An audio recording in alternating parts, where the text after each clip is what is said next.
Hello mga kaluto, magluluto nga pala tayong botchim ng Batangas. Ayan, hindi ko na pinakita pag babalat ng kamote. Ayan, papakuloan ko na kagad. Nilinis ko na maigi at papakuloan ko yan. Kailangan malinis maigi kasi. Ayan o, kailangan sobrang lambot. Pag sobrang lambot na, pwede na salain yan. Ayan, kasi kailangan tanggal na ng tubig maigi. Kasi dudurugin ko yan. Ayan, parang nilupak style. Ayan, asukal lang pala pinantimpla ko dyan. Basic na lang, gawa ang butching Batangas.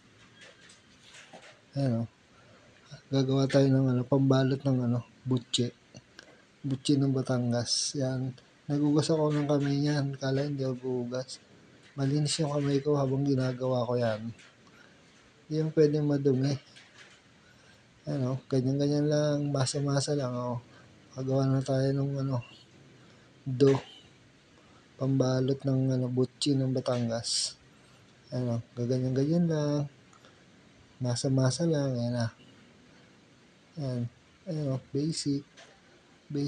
Roll lang. Tamang roll lang. Napakarami ko yung niroll yan. Nakakapagod yung magbalot. First try. Magbabalot na po tayo. Ang dami kong babalutin yan. Mahigit 60 siguro yan. Nasa 60 siguro yung binalot ko. Grabe, ang dami no.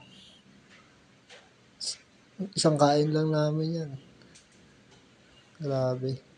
Kasi sobrang sarap nga naman talagang butching Batangas. Miss na miss talaga. Yan na. Tamang gawa lang. Butching Batangas. Basic.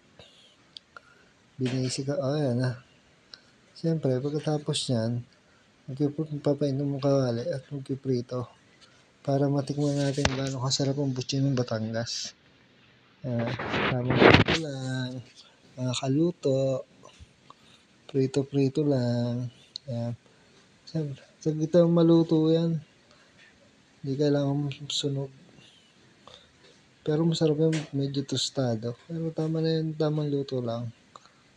Alam mong luto na. Thank you for watching. So, aking video, butche ng Batangas. Salamat. Napakayami. Sinabay ko sa spaghetti.